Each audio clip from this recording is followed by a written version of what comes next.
Varicose wine సమస్యతో బాధపడుతున్నారు. Best చికిత్సను అందించే భారతదేశంలోని ఏకైక హాస్పిటల్ ఆవిస్. ఒక ఊళ్ళోనట ముగ్గురు దేశదిమ్మరులాగా ఉండేవాళ్ళు ముగ్గురు ఉన్నారు. వీళ్ళకి ముగ్గురికి 3 రకాల జ్యోతిష్యాలు వచ్చు. ఎవరికి వాడికి వాడి ప్రజ్ఞ మీద అపారమైన విశ్వాసం. ఏదో సంపాదించుకునేవాళ్ళు, తినేవాళ్ళు. భంగు గంజాయి తాగటం అలాంటి వాటి మీద మంచి ఆసక్తి ఉంది. సంపాదించుకోవడం ఏముంది, ఇక సంసారాలు ఏం లేవు.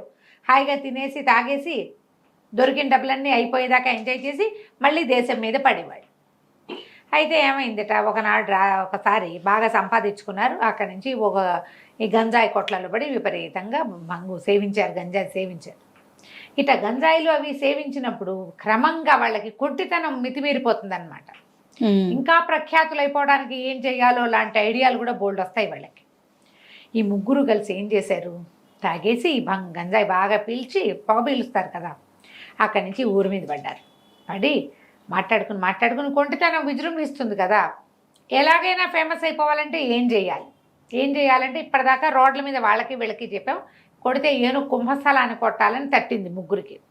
మామూలుగా ఈ తాగుబోతనాలు ఏదో ఇలా మాదక ద్రవ్యాలు సేవించినప్పుడు ఒక్కొక్కడి మీద ఒక్కొక్క లెవెల్లో పనిచేస్తుంది. అవును, ఒకళ్ళు ఒక గ్లాస్కి అవుట్ అయిపోతారు, ఒకళ్ళు 3, 4, ఒకళ్ళు 6, 7 దాకా బాగా స్టేబుల్గా ఉండి డ్రైవింగ్ కూడా చేస్తారు. చెప్పలేకపోతాం తత్వాలు. కానీ వీళ్ళు ముగ్గురు ఒకటే టైప్ అనమాట. వీళ్ళకి ఇంకా హాస్యప్రియత్వము, సరదా, జోబియల్గా ఉండటము, తెలివిగా ప్రవర్తించడం అవి ఎక్కువైపోతాయి.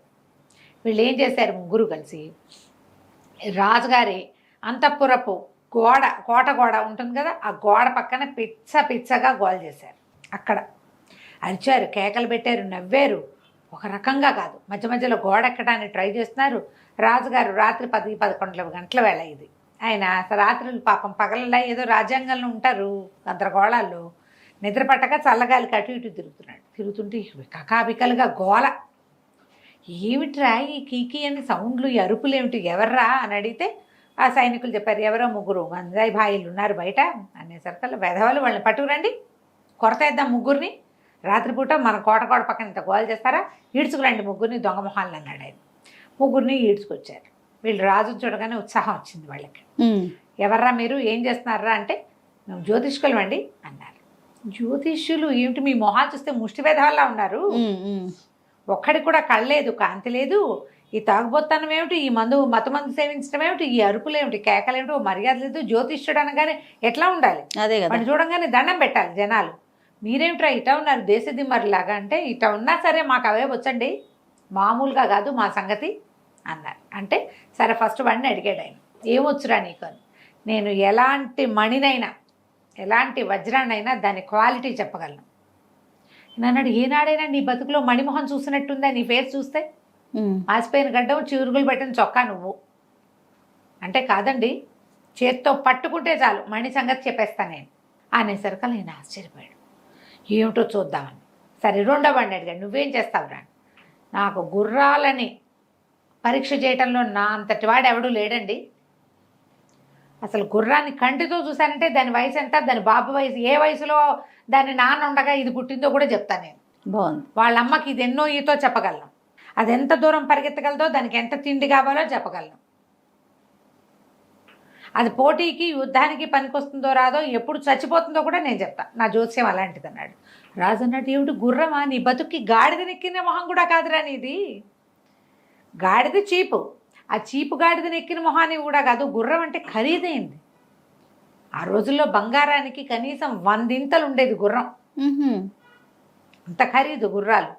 అంత ఖరీదైన జంతువు తాలూకు వ్యవహారాన్ని నువ్వు ఎట్ట చెప్తావు, నీ మొహం చూస్తే నాకు నమ్మేలాగా లేని నేను, నమ్మేలాగా లేవు నీ మాటలు, నువ్వు కాదన్నాడు. సరే మూడో వాడిని అడిగాడు. మూడో వాడిని అడిగితే అన్నాడు, ఏ మనిషినైనా నేను చూశానంటే వాళ్ళ అమ్మేంటి వాళ్ళ నాన్నేంటి చెప్పగలను, ఎలాంటి స్త్రీనైనా నేను పరీక్ష చేయగలను, వాళ్ళ అమ్మ ఎలాంటిది తల్లి క్యారెక్టర్ చెప్తా పిల్లని చూసి నేను అనేసరికి రాజుగారికి చిరెత్తుకొచ్చింది. నీ జోస్యాలు పాడుగా, నువ్వేం జోస్యాలరా, పైగా పిల్లని చూస్తే తల్లి క్యారెక్టర్ ఎట్లా తెలుస్తుంది, నేను చూస్తే ఏ ఆడది నీ పక్కన నుంచునేటట్టుగా కూడా లేవు, నువ్వు పాడుకొట్లాడుకుంటూ మొహము నువ్వును అని తిట్టిపోసి సరే వీళ్ళ సంగతి ఏమిటో చూద్దాం, వీళ్ళకి తిండి నీరు ఇవ్వండి, మరీ జైల్లోనే కాకపోతే తిండి నీళ్లు ఇవ్వచ్చు అని చెప్పి పారేయండి, ఎప్పుడైనా అవసరం వచ్చినప్పుడు వీళ్ళ సంగతి చూద్దాం, నోళ్ళు కట్టేయండి, వీళ్ళకి గంజాయి గింజాయి అందనివద్దని ఒక కొట్టు లాంటి ఒక రాజుగారి బిల్డింగ్లో పడేశారు. వాళ్ళ లోపలే ఉన్నారు. ఒక 2 రోజులు 4 రోజులు గడిచిన తర్వాత రాజుగారికి వేరే రాజుగారు ఏవో బోల్డన్ని వస్తువులు కానుకగా పంపిస్తూ ఇన్ని వజ్రాలు ఇచ్చారు. అందులో ఒక గులాబీ రంగు వజ్రం అసలు తలమానికంగా ఉంది, తగతగలాడిపోతుంది. సరే, ఇవన్నీ వజ్రాలు సామాన్లు ఖరీదులు ఎంత, ఇప్పుడు మన ఇంటి మనకు ఎవరైనా ఒక గిఫ్ట్ ఇచ్చారంటే ఎంత ఖరీదు అనేది ఒక అవగాహనకి తెచ్చుకుంటాం, జనరల్గా ఆలోచిస్తాం.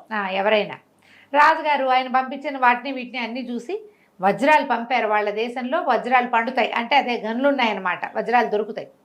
చూసి అసలు ఈ పింక్ ఎదిరిపోయింది, ఎంత బాగుందో. ఈసారి మనం కిరీటం చేయించుకునేటప్పుడు కానీ వజ్రహారాలు తెచ్చేటప్పుడు కానీ నాయకమణిగా మధ్యలో ఉండేటట్టుగా దీన్ని వేయిద్దాం అని దానిట పట్టుకు చూస్తుంటే ఆయనకు అనిపించింది. వాడెవడో జ్యోతిష్యుడు అని చెప్పాడు కదా, ఏమన్నాడు, వజ్రాన్ని ముట్టుకోగానే మణిని ముట్టుకునేసరికి నాకు తెలిసిపోతుంది అన్నాడు. ఆ మందుబాయిల నుంచి ఒకడిని ఈడ్చుకురండిరా ఫస్ట్ వాడిని అంటే వాడిని పట్టుకొచ్చారు. పట్టుకొస్తే ఆ వజ్రాన్ని ఎత్తి ఆయన చేతిలో పెట్టాడు. రాజుగారు, ఈ మణి ఎంత ఖరీదు ఉంటుందో చెప్పు అనగానే ఆ ముట్టుకోగానే వాడిని చిచ్చి ఇది పిచ్చిదండి, గుడ్డి గవ్వ విలువ చేయదు ఇది, అబ్బా పైగా ఇందులో దోషం ఉంది, దీని లోపల పురుగుంది అన్నాడు. అనగానే రాజు అన్నాడు, ఇది పిచ్చి కుక్కలాగా మొరక్కూడదు, ఒక రాజుగారు ఒక సుల్తాను ఇంకో సుల్తానికి బహుమతిగా పంపించిన వస్తువు, పిచ్చిది వాళ్ళు ఎందుకు పంపుతారు చెప్పు అనేసరికి నాకు అవన్నీ తెలియవండి అని వజ్రాల మీద చేతులు వేశాడు. ఇవన్నీ ఖరీదైనవే, ఇది మాత్రం పిచ్చిది, గుడ్డి గవ్వ కూడా విలువ చేయదు, ఇది కావాలంటే పగలగొట్టి చూసుకోండి అన్నాడు. అనేసరికి రాజు గుండు మండిపోయింది. మండిపోగానే ఎవరే వీడిని కొరతేసేయండి రా అన్నాడు.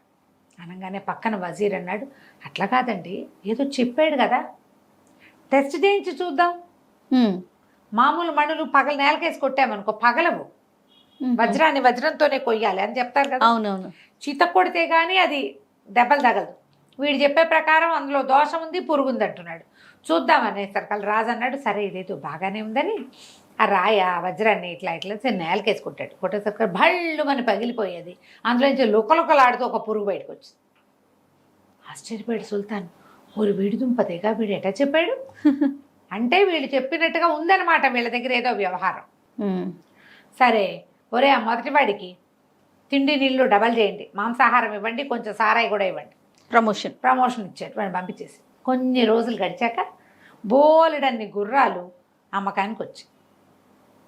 అసలు కొన్ని గుర్రాలు అయితే నిగలా ఆడిపోతూ ఎంత బాగున్నాయో, భలేగా ఉన్నాయి. సరే, రాజుకి గుర్తొచ్చింది, వాడెవడో త్రాష్ట్రుడిలో ఉన్నవాడు ఒకడిని జైల్లో పెట్టాం, వాడు తోటివాడు ఏదో జ్యోతిష్యం చెప్పాడు, వీడేం చెప్తాడో చూద్దాం, నా గుర్రాల గురించి బాగా తెలుసు అన్నాడు, పిలవండి అని. గుర్రం అసలు ఎత్తుగా ఉన్న ఒక నల్లటి గుర్రాన్ని సెలెక్ట్ చేశారు. ఎంత ముద్దుగా ఉందంటే అది భలే బాగుంది, దాన్ని అసలు దాని కదలికలు చూస్తుంటేనే గుర్రం ఎక్కి స్వారీ చేసేద్దాం అనిపిస్తాం. అట్లాంటి దాన్ని ఒకదాన్ని సెలెక్ట్ చేసి పక్కన పెట్టుకున్నాడు రాజుగారు. సుల్తాన్ అక్కడి నుంచి జ్యోతిష్యుడిని పిలిచేసరికల్లా, బాబు ఈ గుర్రం సంగతి చెప్పన్నారు. ఈ గుర్రాన్ని చూసి, అబ్బో భలే జాతి అయిన గుర్రం అండి ఇది చాలా బలమైంది, చాలా క్షమత ఉంది, ఎంత దూరం పరిగెత్తినా పైన కూర్చొని వాడు బగర్చాల్సింది కానీ ఇది బగర్చదు, మంచి జాతి. మరి కాకపోతే ఒకటే లోపం అండి, దీని మిగిలిన వ్యవహారాలన్నీ నేను చెప్పాను కానీ ఇది గుర్రానికి సముద్రపు గేదెకి పుట్టింది అని చెప్పాడు. ఓహో అనేసరికి రాజు తెల్లబడి, నీ దుంపదేగా ఇంత మాట అంటావా, అట్లాంటి దాన్ని అమ్మకానికి తెస్తారా, వీడిని కొరతేసేయండి రా అన్నాడు. ఇట్లా పిచ్చి మాట కదా అది అనేసరికల్లా వజీర్ అన్నాడు, వీటి కొరత కాదండి, మొదటి వాడిది మనం ప్రూవ్ చేసాం, వీటి సంగతి చూద్దామంటే అక్కడి నుంచి ఈ గుర్రాల వర్తకులు ఉంటారు. వర్తకులు ప్రతి గుర్రానికి ఒక లిస్ట్, ఒక విషయం మెయింటైన్ చేస్తారు, ఒక సర్టిఫికేట్ ఉంటుంది. వజ్రాలకు సర్టిఫికేట్లు ఉంటే గుర్రాలు కూడా సర్టిఫై చేస్తారు, అలా ఉంటుంది. మదర్ ఏ జాతికి చెందింది, ఫాదర్ ఏ జాతికి చెందింది, ఎన్నో ఈత, ఫాదర్ వల్ల కలిగిన సంతానంలో ఇదెంత, మదర్ వల్ల కలిగిన సంతానంలో దీని నెంబర్ ఎంత, మదర్ ఏ దేశం ఫాదర్ ఏ దేశం, ఆ క్లారిటీ ఉంటుంది. వాడు ఏం చేశాడు, ఓ బాక్స్ తీసి గుర్రానికి ఓ నెంబర్ ఉంది, ఆ నెంబర్ ప్రకారం చూసి ఇదండి మరి అరేబియన్ గుర్రానికి సముద్రపు గేదెకి పుట్టిందండి అన్నాడు. అందులో ఉంది ఆ కాగితంలో.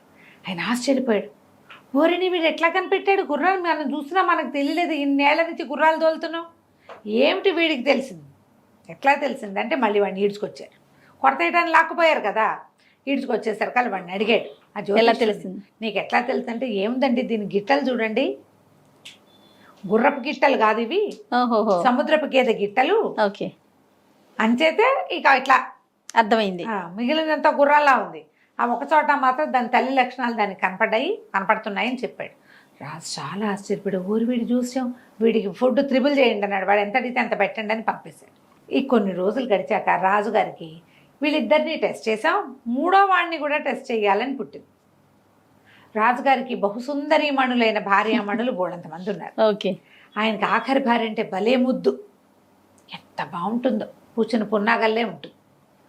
సరే ఏం చేశాడు, ఆ మూడో వాడిని లాక్కురండి రాని, సరే అంతఃపురంలోకి తీసుకెళ్ళి ఈ కరెక్ట్గా ముసుగేసుకుని కూర్చున్న భార్యను పిలిచి, నీ మొహం చూపించు వీడికి అని చెప్పాడు. చెప్పేసరికి అలా మా పిల్ల చక్కగా ముసుగు తీసి నుంచు, చాలా బాగుంది, సరేనన్నాడు.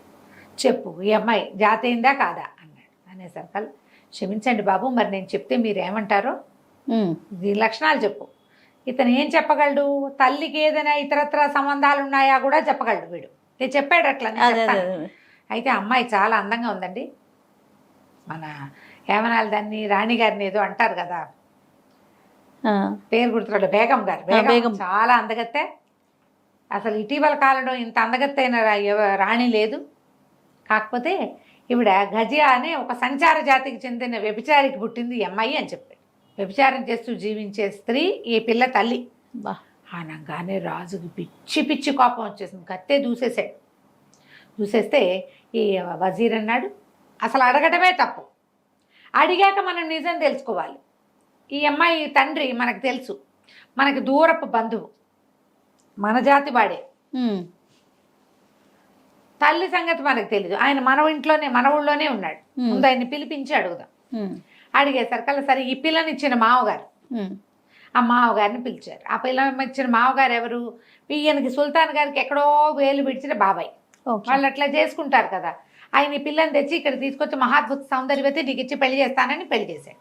అడిగేసరికల్లా సరే ఆయన వచ్చి ఏం చెప్పాడు, ఆయన ఈ పిల్ల నా కన్న కూతురు కాదు, నేను ఎడార్ల వెంట చాలా కాలం తిరిగాను, ఎన్నో రకాల బిడార్లతో పాటు తిరిగినప్పుడు ఈ మన ఎడార్లలో గజియా అనేది ఒక సంచార జాతి, అందులో స్త్రీలు ఎడారిలో తిరిగే ప్రయాణికులతోటి వ్యభిచారంలో ఉంటారు, అలా సంపాదించుకుంటారు. ఒక్కసారి నేను ఎడారిలో తిరుగుతున్నప్పుడు ఒక సంచార జాతి వాళ్ళు తారసపడ్డారు. నేను కొంతకాలం ఉన్నా అక్కడ. అప్పట్లో ఏంటంటే ప్రయాణాలు ఎక్కడ పడితే అక్కడ ఆగిపోయేవాళ్ళు. అక్కడ వాళ్ళకి తిండి నీళ్లు తిప్పలు చూడడానికి లేదా ఈ రకరకాల వ్యవహారాలకి మనుషులు దొరికేవాళ్ళు. వాళ్ళు అక్కడే ఉంటారు, ఈ వ్యాపారులు వెళ్ళిపోయేవాళ్ళు. అయితే ఒకసారి నేను తిరిగి వస్తూ ఉంటే ఈ గజా జాతికి చెందిన సంచార స్త్రీలంతా వెళ్ళిపోయారు. ఒక ఖర్జూరపు చెట్టు కింద ఒక చిన్న 5 ఏళ్ల పిల్ల దొరికింది నాకు. ఆ స్త్రీలలో ఎవతో ఒకటి ఈ పిల్ల తల్లి. ఆడపిల్లలు పుడితే పిల్లల్ని పెంచుకుని మళ్ళీ పిల్లల్ని అదే వృత్తిలో దించుతారు వాళ్ళు. అయితే నేను ఆ బిడారు మొత్తం వెళ్ళిపోయింది. మా బిడారులో కూడా మా ఎద్దుకి కాలు విరగటం వల్ల నేను కొంతసేపు ఆగిపోయాను. ఎద్దు కాదు ఒంటకి. దాంతో ఏం చేశాను, చూసేసరికి అలా పిల్ల మాత్రం మహాముచ్చటగా ఖర్జూర పండల్లే ఉందని రాస్తాడు కథలో. పిల్ల అందంగా ఉందని నేను ఎత్తుకొచ్చేసాను, నేనే పెంచుకున్నాను. 5 ఏళ్ల పిల్లని తెచ్చా. దానికి 17 ఏళ్ళు వచ్చాక నీకు ఇచ్చి పెళ్లి చేశాను. దీనికి నేను తండ్రిని గాను, తల్లి ఎవరో నాకు తెలీదు, నాకు ఆ సంచార జాతి స్త్రీలు ఉండే చోటే దొరికింది అనగానే రాజుగారు హతాశుడైపోయాడు. అలాంటి వాళ్ళని ఇంట్లో ఉంచుకోకూడదు, పరుగు పోతుంది. పైగా ఈ అబ్బాయి ఏమిటి, తన బాబాయ్ వేలు విడిచిన బాబాయ్ కూతురని నమ్ముతున్నాడు ఇప్పుడు దాకా. అయితే ఇలా కూడా ఉంచుకోవచ్చు, ఆవిడని రాణిగా బేగంగా ఆవిడని చేసి మలకాయాలిగా చేయడానికి వీల్లేదు. అలా చేయకూడదు, మామూలుగా తమతో ఉంచుకోవచ్చు. రాజు విపరీతంగా ఆశ్చర్యపోయాడు. వీడిని అడిగాడు, నీకు ఎట్లా తెలిసింది అంటే అప్పుడు అతను ఏం చెప్పాడంటే, మొహం చూపించారు కదా మీరు, ఆ గజియా జాతి సంచార జాతి వాళ్ళకి ఐబ్రోస్ కలిసి ఉంటాయి. తర్వాత ఇలాంటి నల్లటి కనుపాపలు మన ఏరియాలో ఉండవు, మనమంతా వేరే రంగులో ఉంటాయి కళ్ళు. ఆ డార్క్ ఐస్ రెప్పలు ఇవి కనుబొమ్మలు కలిసి ఉండటం గజియా వాళ్ళ ప్రత్యేకత, వాళ్ళ సౌందర్యం అదే. ఈ పిల్లకి ఈ లక్షణం ఉంది, అందుకని నేను చెప్పగలిగాను అన్నాడు. రాజు పరమాశ్చర్యపోయి, జోస్యాల్లో ఇలాంటివి కూడా ఉన్నాయని వీళ్ళ ముగ్గురికి బోల్డ్ డబ్బులు ఇచ్చి మీరు అక్కడ ఇక్కడ ఉండద్దు, నా దగ్గరే ఉండండి, నాకు వజ్రాలు చూడాలి, గుర్రాలు చూడాలి, స్త్రీలను కూడా చూడాలి అని చెప్పి ఎక్కువ జీతాలతోటి వాళ్ళని తన దగ్గరే ఉంచుకున్నాడు. కథ కంచికి మనం ఇంటికి. బాగుంది. నమస్తే. నమస్తే జయ. సుమన్ టీవీలో మీ పర్సనల్ అండ్ బిజినెస్ ప్రమోషన్స్ కోసం కింది నెంబర్కి కాంటాక్ట్ చేయండి.